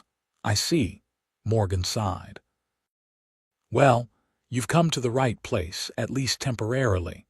The fort commander is no friend to civilian lawmen overstepping their bounds. He's had his own run-ins with Parker." "We don't want to cause trouble for you," Abigail insisted. "Just somewhere safe to rest before moving on." Morgan smiled kindly. "No trouble at all, Miss James. Any friend of Lockhart's is welcome here. You can stay in my spare room. Sarah would insist if she were here. As for moving on, we can discuss options once you've had proper rest and a decent meal." True to his word, Morgan provided them with comfortable lodging and hot food luxuries that seemed almost foreign after days on the trail. Abigail nearly wept at the simple pleasure of washing with hot water and soap, changing into clean clothes borrowed from Morgan's absent wife. That evening, as they sat around Morgan's table enjoying real coffee and fresh bread, Dawson broached the subject they'd been avoiding. "What's the latest news from the telegraph? Any messages about fugitives from Nevada?" Morgan's expression confirmed their fears before he spoke. 3 days ago. Description of both of you, along with charges of theft and kidnapping." "Kidnapping?" Abigail gasped. "That's absurd. Parker's claiming you took his son's intended bride against your will, Lockhart," Morgan explained. "Says you stole 2 horses and Miss James's dowry as well." "That's a lie," Dawson said flatly. "Abigail came willingly and we borrowed the horses out of necessity, left payment at the livery." Morgan raised an eyebrow. "I believe you, but Parker's got connections with the territorial governor. There's talk of a reward for your capture." Abigail felt the room spin slightly. "This is my fault," she whispered. "You should never have helped me." "Stop that," Dawson said firmly. "You needed help and I chose to give it. I'd make the same choice again." Morgan watched their exchange with interest. "Well, regardless of who's to blame, you've got a problem. Parker's reach is longer than I expected." He stroked his beard again, thinking. "The commander won't turn you over without proper papers, which Parker doesn't have yet, but you can't stay here indefinitely." "How far to the nearest railroad?" Dawson asked. "Laramie's your best bet," Morgan replied. 4 days hard ride. From there you could take the Union Pacific east or west to California if you prefer." Abigail's mind raced with possibilities and fears. Will they be watching the trains? "Probably," Morgan admitted. "But 2 people can disappear more easily than you might think, especially if they're not traveling as whatever you 2 are to each other." The awkward question hung in the air. Abigail looked at Dawson, suddenly unsure of how to define their relationship. More than rescuer and rescued certainly, but what exactly? We're friends, Dawson said finally, his eyes meeting Abigail's. Beyond that, we haven't had much time to figure things out. Morgan nodded, accepting this. Well, as friends, you'll have a hard time explaining yourselves to authorities if questioned. But as husband and wife, Abigail felt heat rise to her cheeks. You're suggesting we pose as married. It would be the simplest solution, Morgan said pragmatically. A young married couple traveling east to visit family raises no suspicions. Two unrelated people on the run together does. Dawson was watching her carefully, his expression unreadable. It would be for appearance only, of course, he said quietly. A practical measure. The idea was both alarming and oddly appealing. Alarming because it required a level of intimacy, even if only pretended that she wasn't sure she was ready for. Appealing because, if she was honest with herself, her feelings for Dawson had grown beyond simple gratitude during their journey together. I'll need time to consider it, she said finally. Morgan stood, gathering their empty cups. Of course. No decisions need to be made tonight. Rest, both of you. We can talk more in the morning. That night, alone in the small bedroom Morgan had provided, Abigail found sleep elusive. Her thoughts kept returning to Dawson and the unexpected path her life had taken. A week ago, she had been preparing to marry Thomas Parker out of duty and fear.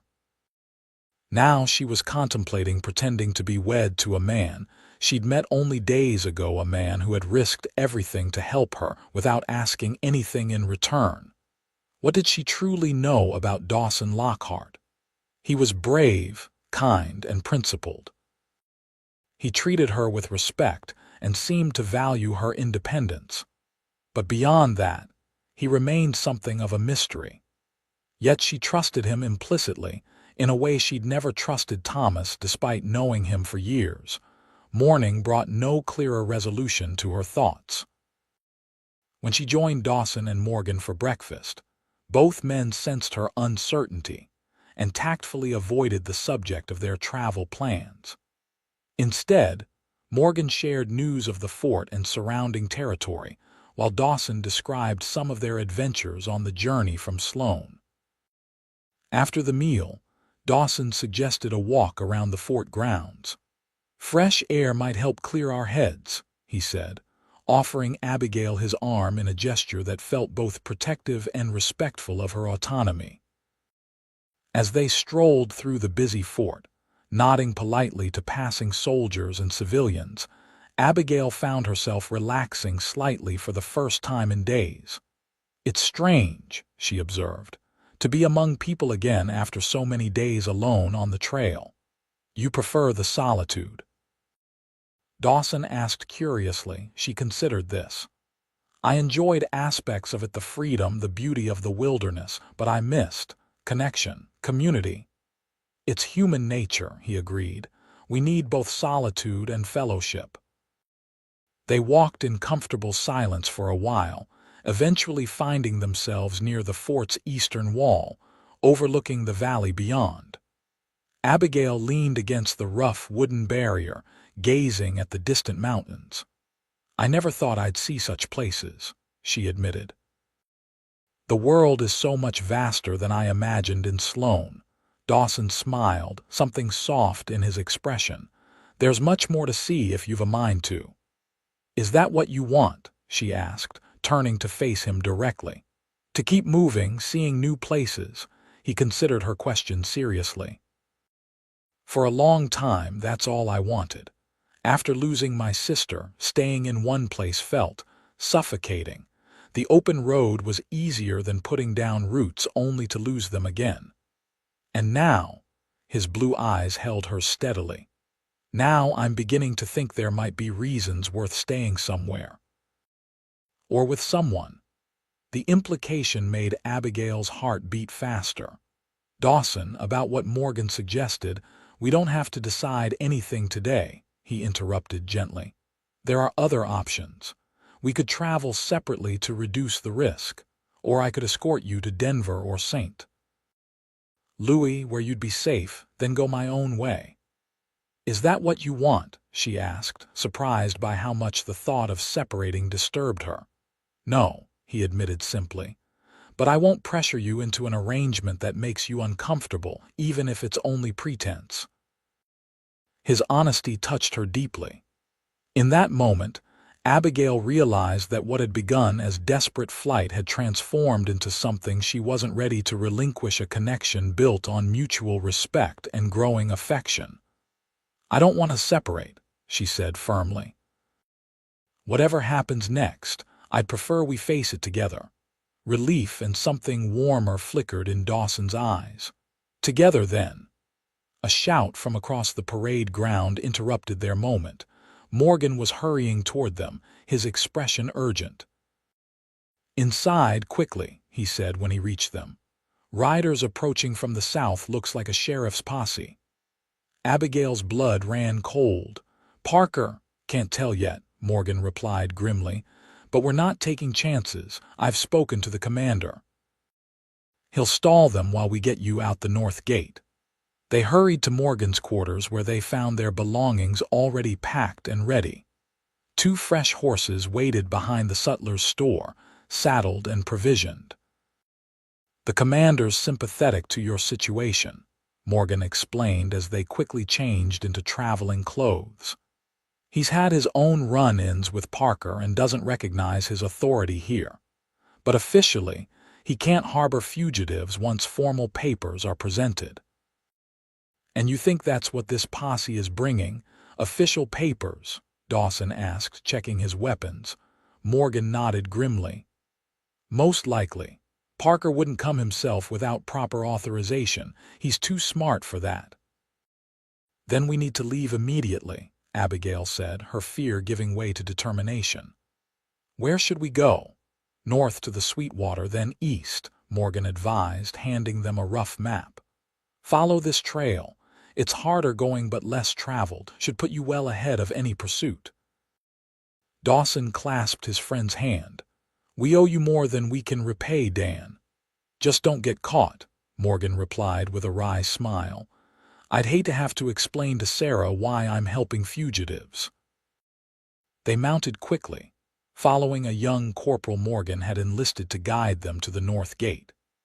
As they passed through, Abigail caught a glimpse of riders entering the fort from the south, a group of men led by a figure whose stocky build reminded her unmistakably of Sheriff Parker.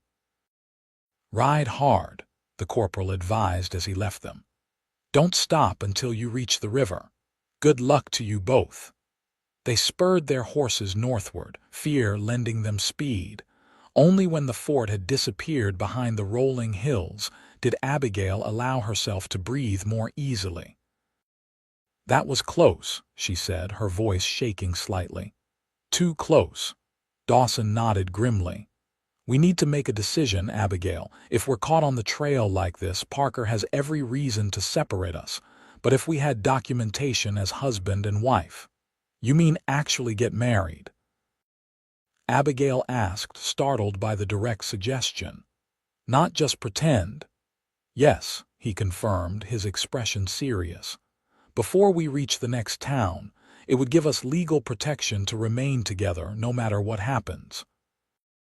The proposal for That's What It Was, however practical its origins, left Abigail speechless.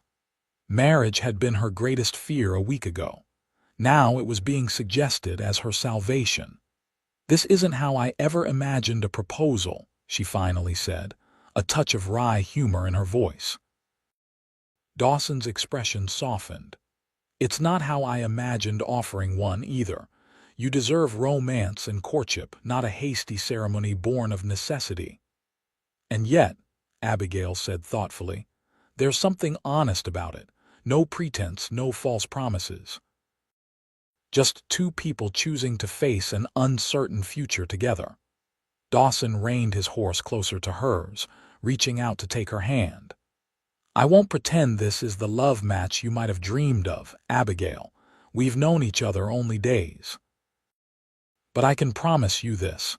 I will respect you, protect you, and do everything in my power to make you happy. The rest affection, love I believe could grow, given time." The sincerity in his voice moved her deeply. This was not Thomas Parker's possessive determination to own her, nor her father's calculating arrangement to solve his financial problems. This was a man offering partnership and protection while acknowledging her right to choose. "Yes," she said, surprising herself with the certainty she felt. "I'll marry you, Dawson Lockheart." His smile, warm and genuine, chased away the last of her doubts. Whatever the future held, she would not face it alone. They rode northward for 2 days, pushing the horses as much as they dared while keeping watch for signs of pursuit. The landscape changed gradually from rolling hills to a rugged plateau cut by deep ravines. Game was plentiful, allowing Dawson to hunt fresh meat to supplement their dwindling supplies. On the evening of the second day, they made camp near a small settlement called Beaver Creek, little more than a trading post, saloon, and a handful of cabins clustered around a stage-coach stop. To their relief, the place was remote enough that news of fugitives from Nevada hadn't reached it yet. "There's a circuit preacher stopping here tonight," Dawson reported after reconnoitering the settlement. "Holds services in the back room of the trading post every month when the stage brings him through." "Tonight?" Abigail asked, her stomach fluttering with sudden nerves. "So soon?" Dawson took her hands gently. "We don't have to do this now if you're having second thoughts." She shook her head. "Not second thoughts, just, it's happening very fast." "Everything about us has been fast," he pointed out with a small smile. "From the moment you decided to run rather than marry Thomas." "True," she acknowledged, "and I don't regret any of it." "Nor do I," he assured her, "but we can wait if you prefer." Abigail considered this, then straightened her shoulders. "No, tonight is perfect. The sooner we're legally bound, the safer we'll be." They entered the settlement separately to avoid drawing attention. Abigail first, purchasing supplies at the trading post while casually inquiring about the preacher's services. Dawson followed an hour later, stable his horse and securing a private room at the small boarding house adjacent to the saloon. As the sun began to set, they made their way to the back room of the trading post, where several local families had gathered for the monthly service. The preacher, a gray-haired man with kind eyes and a booming voice, welcomed them warmly along with the other worshippers. The service was simple but heartfelt, focusing on faith and perseverance in difficult times, words that resonated deeply with Abigail as she sat beside Dawson, their shoulders nearly touching in the crowded room. When the final hymn concluded, they approached the preacher as the other congregants began to disperse. "Reverend," Dawson began, "we were hoping you might perform one more service tonight." The old man's eyes twinkled. "Let me guess. A wedding?" Abigail blushed despite herself. "Yes, sir." "If you're not too tired from your journey." "My dear, uniting 2 souls in matrimony is never a burden," the preacher assured her. "Though I don't believe I've seen either of you in my congregation before." "We're travelers," Dawson explained, "heading east to start a new life together." The preacher studied them thoughtfully. "And you wish to begin that journey properly wed before God. I commend your intentions." He asked a few more questions, their full names, where they were from, whether they understood the seriousness of the vows they were about to take. Satisfied with their answers, he agreed to perform the ceremony immediately. Word spread quickly through the small settlement, and to Abigail's surprise, several of the local women hurried to help her prepare. One offered a clean white blouse to replace her travel-worn shirt. Another presented a small bouquet of wildflowers hastily gathered from behind the trading post. "Can't have a bride without flowers," the woman insisted, tucking a blossom into Abigail's hair as well. The impromptu wedding party gathered again in the back room of the trading post. Someone had cleared away the benches, leaving a small open space before the preacher's makeshift pulpit. A pair of oil lamps cast a warm, golden glow over the proceedings. As Abigail entered on the arm of the trading post's elderly proprietor, who had gallantly offered to give her away, she found Dawson waiting for her, freshly shaven and wearing a clean shirt borrowed from the stagecoach driver. His expression as he watched her approach made her heart skip a mixture of admiration, tenderness, and something deeper she wasn't yet ready to name. The ceremony was brief but meaningful. The preacher spoke of commitment and partnership, of facing life's challenges together with faith and courage. When it came time for the vows, Dawson's voice was steady and sure as he promised to cherish and protect her all the days of his life. Abigail's own voice trembled slightly as she repeated the traditional words, their significance striking her anew. This was no forced arrangement or business transaction. It was her choice to bind her life to this man who had shown her the meaning of freedom even as they fled across the wilderness. "The rings," the preacher prompted.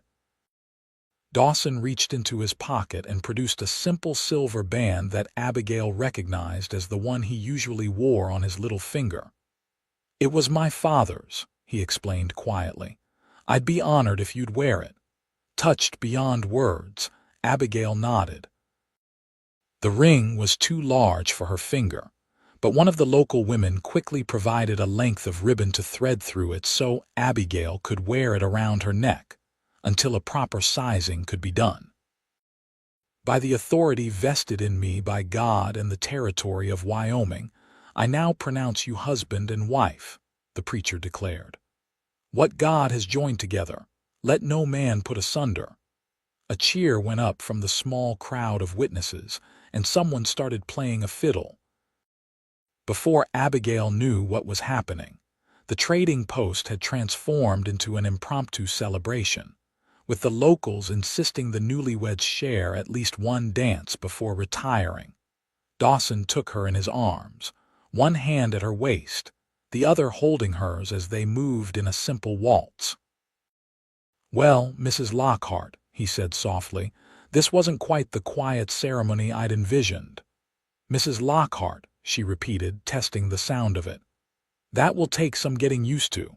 Any regrets?" he asked, a hint of vulnerability in his eyes. Abigail smiled, surprising herself with the certainty of her answer. "None. You. Only that I couldn't give you the wedding you deserved," he replied. "Something beautiful and planned with friends and family present." "This was perfect," she assured him, glancing around at the smiling faces of the strangers who had become their wedding guests. "More meaningful than the elaborate spectacle Thomas's family was planning." The celebration continued for another hour before Dawson and Abigail made their excuses, thanking everyone for their kindness.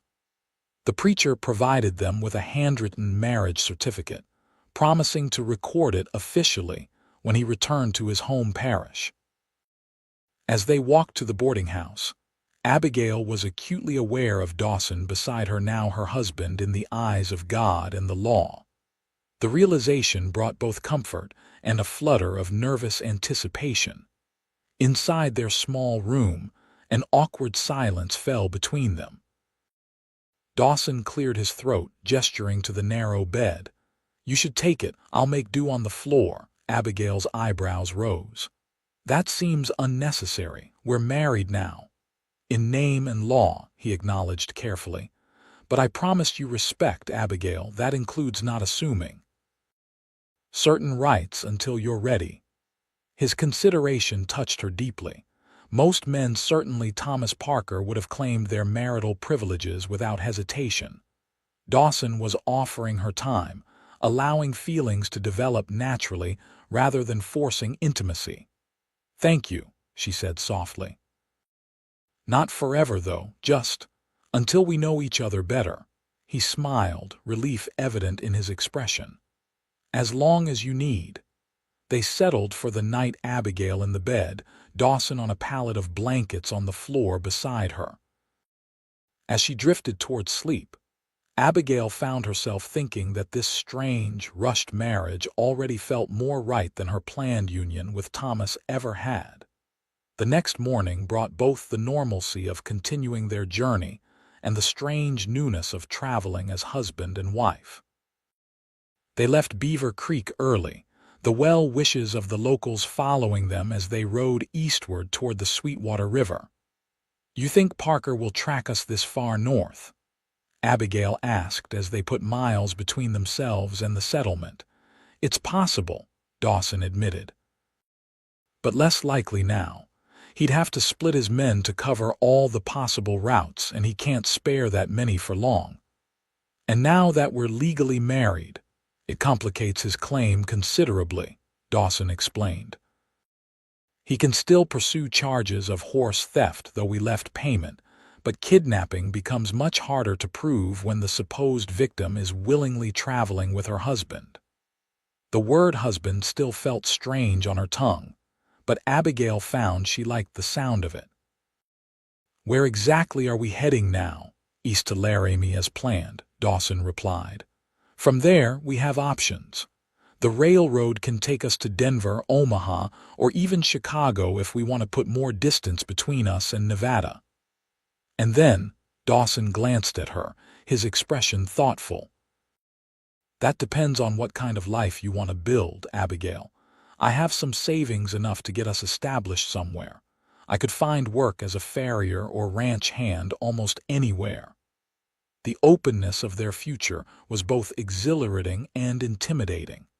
Abigail had never had so many choices before. "I'd like to be near a town," she said tentatively. "Not isolated like Cedar Ridge would have been, somewhere I could perhaps teach or work in a shop." Dawson nodded encouragingly. "Denver might suit us then. It's growing quickly with opportunities for both of us." "Us," she repeated, still growing accustomed to thinking of herself as part of a pair. "Yes, I think I'd like that." They continued eastward, the rhythm of travel now familiar and almost comfortable.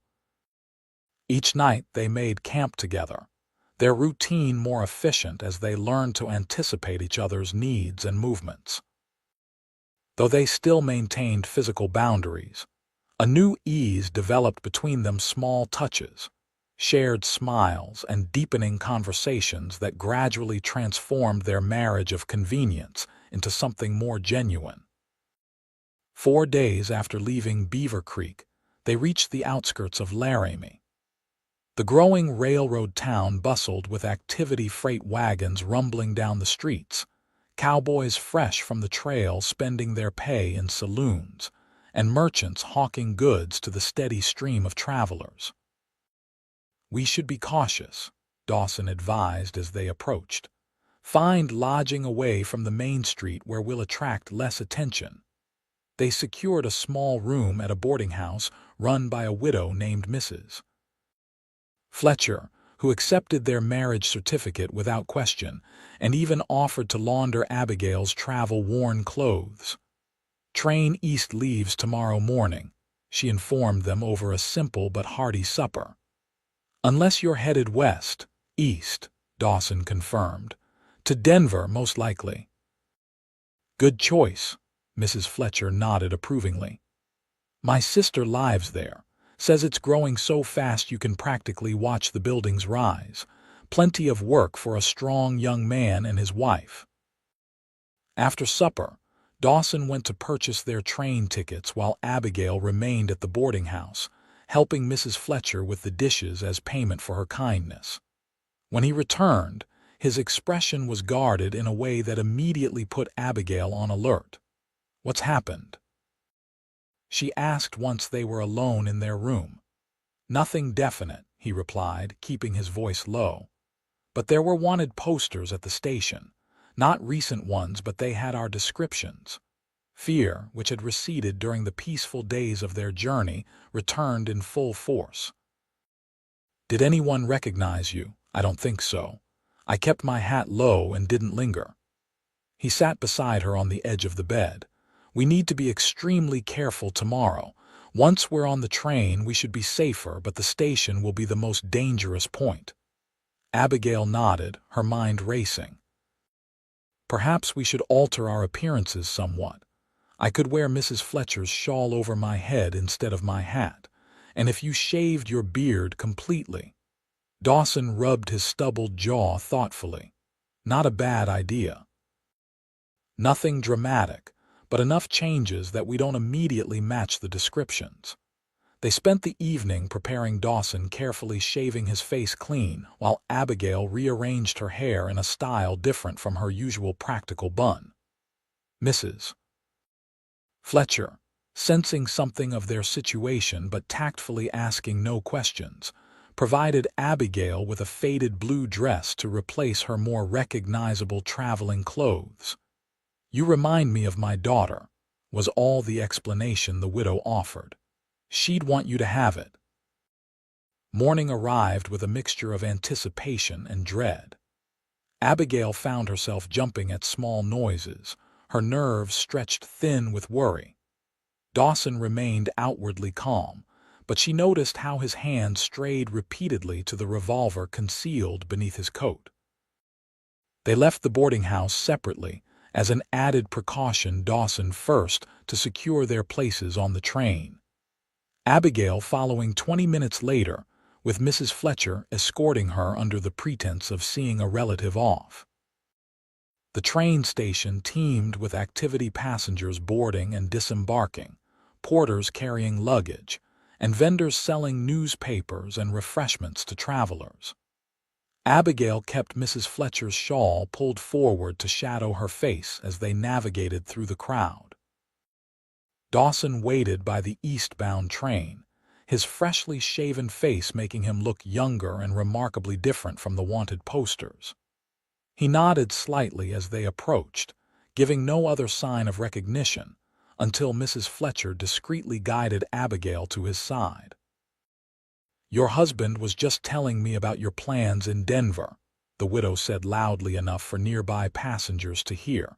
"Such an exciting adventure for newlyweds." "Yes," Abigail agreed, playing along, "though I'll miss our friends here." The performance seemed to satisfy any curious onlookers.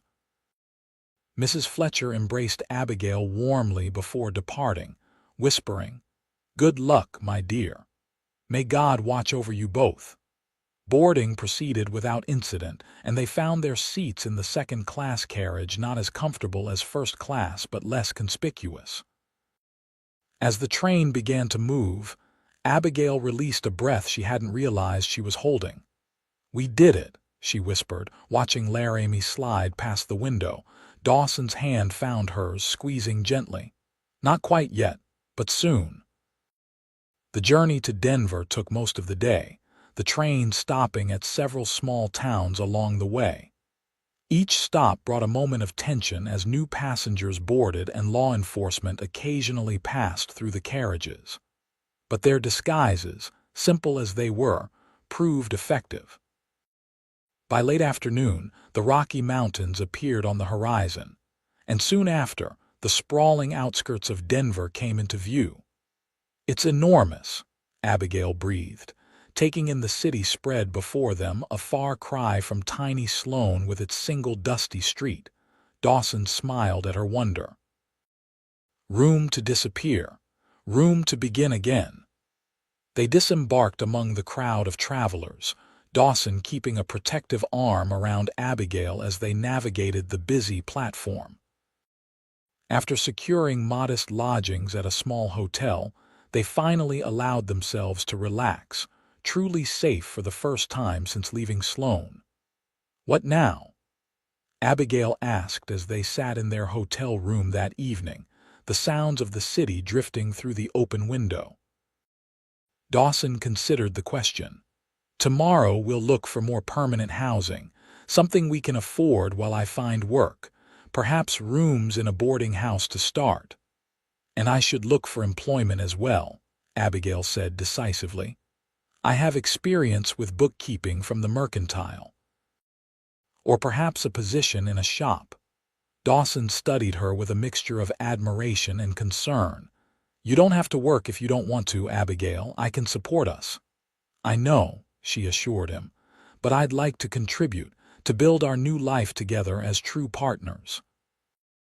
She hesitated, then added softly, "That's what marriage should be, isn't it? Partnership." His expression softened. "Yes, it should be." In that moment, something shifted between them, an acknowledgement that what had begun as an arrangement of necessity had become something they both genuinely wanted to nurture. The following weeks passed in a blur of activity as they established themselves in Denver. Dawson found work at a large livery stable where his skills with horses and as a farrier were highly valued.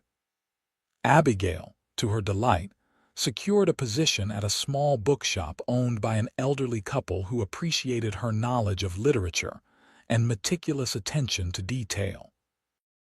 They rented 2 small rooms above a bakery, modest accommodations but clean and private, with the added benefit of delicious smells wafting up each morning. Gradually, they transformed the space into a home, purchasing second-hand furniture and small touches that reflected their shared tastes. Each evening they would share their day's experiences over simple meals cooked on their small stove. Dawson described the horses he'd worked with or interesting characters he'd met at the livery. Abigail told him about the books that had arrived at the shop or conversations with customers who shared her love of reading. These quiet domestic moments became precious to Abigail, a world away from the tense, formal dinners she would have endured as Thomas Parker's wife. With Dawson, she could speak her mind freely, laugh without restraint, and simply be herself without fear of criticism. Their physical relationship evolved gradually, moving from the careful distance of their early days to increasingly comfortable intimacy. The first time Dawson kissed her, really kissed her, not the brief, ceremonial touch of lips at their wedding, came after a particularly lovely evening when they'd attended a small music recital in the park. Walking home under a canopy of stars, Abigail had expressed her joy at the simple freedom to enjoy such pleasures without fear or constraint. Dawson had stopped in the middle of the quiet street, turned to her with an expression of such tenderness that it caught her breath, and slowly, giving her every opportunity to pull away, lowered his lips to hers. The kiss was gentle at first, then deeper as Abigail responded with a passion that surprised them both. When they finally broke apart, Dawson's eyes held a question that Abigail answered by taking his hand and leading him home with purpose in her steps. That night, their marriage was consummated with a sweetness and consideration that erased any lingering fears Abigail might have harbored. Dawson proved as attentive and gentle in intimacy as he was in all other aspects of their life together, putting her comfort and pleasure before his own in a way that made her feel cherished rather than merely possessed. Afterward, lying in his arms as moonlight filtered through the thin curtains of their bedroom, Abigail realized with perfect clarity that she had fallen in love with her husband. Not out of gratitude for her rescue or the security he provided, but for the man himself, his integrity, his kindness, his respect for her as an equal partner in their shared life. "Dawson," she whispered, tracing the line of his jaw with her fingertips, "I need to tell you something." He caught her hand, pressing a kiss to her palm. "What is it? When we married, you said that love might grow given time." She took a deep breath, gathering her courage. "For me, it has. I love you." The smile that illuminated his face chased away any uncertainty she might have felt about her confession. "And I love you, Abigail Lockheart, have done since somewhere between Sloan and Fort Bridger, though I scarcely dared admit it to myself." "Why not?" she asked, curious. "Because I feared you might feel obligated," he admitted. "That gratitude or necessity might be mistaken for deeper feelings." "Never," she assured him, pressing closer. What I feel for you is entirely real and entirely of my own choosing. As summer turned to autumn, their life in Denver flourished. Dawson's reputation as an excellent farrier grew, bringing more business and better pay. Abigail's employers increased her hours and responsibilities at the bookshop, eventually offering her a small partnership when they began considering retirement. They moved from their rooms above the bakery to a small but charming house on the outskirts of town, close enough for both to reach their work easily, but with enough space for a garden and perhaps, someday, children. It was in this house, on a crisp October evening as they sat before the fireplace discussing their day, that Dawson brought up a subject they'd carefully avoided for months. "I received a letter today," he said, his expression serious. "From Daniel Morgan at Fort Bridger." Abigail tensed slightly. "What news?" "Several things," Dawson replied, taking her hand reassuringly. "First, the charges against us have been dropped. It seems Sheriff Parker had a change of heart, or at least priorities." "That's unexpected," Abigail said cautiously. "What happened?" "According to Morgan, there was an investigation into Parker's conduct by the territorial authorities. Seems we weren't the only ones who found his methods questionable. He's been forced to retire, and Thomas has been removed as deputy." Relief washed over Abigail like a physical wave. "So we're truly free, no more looking over our shoulders." "It appears so." Dawson hesitated, then added, "There's more. Morgan also sent news of your father." Abigail's heart skipped. Though she'd sent a letter to her father months ago via Morgan, explaining her marriage and assuring him of her safety and happiness, she'd received no reply. The silence had been painful but not entirely unexpected. "Is he well?" she asked, bracing herself for bad news. "Yes, actually. After Parker's downfall, he was able to negotiate better terms for his debts. The mercantile is doing better now that people aren't afraid to cross the sheriff." Dawson squeezed her hand gently. "And he's asked Morgan how he might reach you. He wants to write." Tears sprang to Abigail's eyes, tears of relief and tentative hope. "He's not angry anymore. Morgan thinks time has softened his feelings, especially after Parker's true character was revealed." Abigail leaned against Dawson's shoulder, processing this unexpected development. "I'd like to hear from him, to know he's well, perhaps someday even see him again." "I think that could be arranged," Dawson said, wrapping his arm around her, "if it's what you want." "It is," she confirmed. "Not immediately, but eventually. He's still my father, despite everything." They sat in comfortable silence for a while, watching the flames dance in the hearth. Abigail found herself reflecting on the extraordinary journey that had brought her to this moment, from a desperate escape on the eve of a forced marriage to a life of genuine love and partnership with a man who valued her freedom as much as his own. "You ever regret it?" she asked suddenly. "Standing up in that church when the preacher asked if anyone objected to my marriage to Thomas," Dawson chuckled softly. "I didn't actually stand up in the church, love. We fled before the wedding, remember?" "I know," she smiled.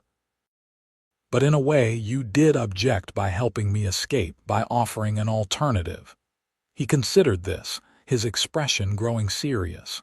"No regrets, not a single one. Taking you away from Sloan was the best decision I ever made." He pressed a kiss to her temple.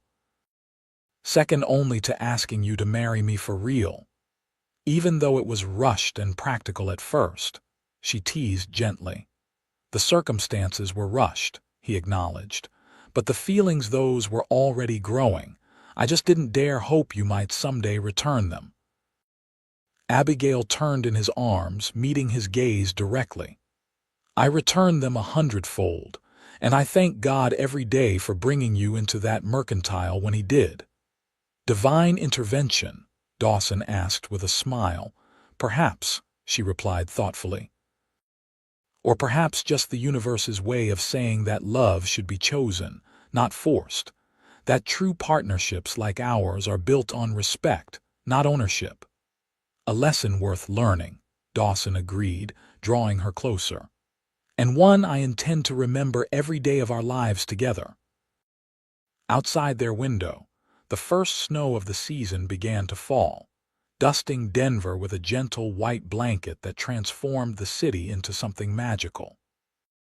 Abigail watched the flakes dance in the glow of the street lamps, grateful for the warmth of home and husband both chosen freely, both cherished deeply. In the spring of 1879, a letter arrived from George James, tentatively suggesting a visit to Denver. By summer, he had sold the mercantile in Sloan and moved to a small house not far from Dawson and Abigail's, beginning the slow process of rebuilding their relationship on healthier terms. And on a bright day in the autumn of 1880, Abigail gave birth to a son they named Daniel, after the friend who had helped secure their escape and future together. As Dawson held his newborn son while sitting beside Abigail's bed, his face alight with wonder and love, she knew with absolute certainty that the desperate flight from Sloan had led her not just to freedom, but to the truest happiness she could have imagined. The objection that had never been formally spoken in a church had changed the course of her life entirely. Instead of becoming a sheriff's wife in a marriage built on obligation, she had become a partner in a union founded on choice, respect, and a love that had grown from the seeds of courage planted on that fateful day when she decided to run.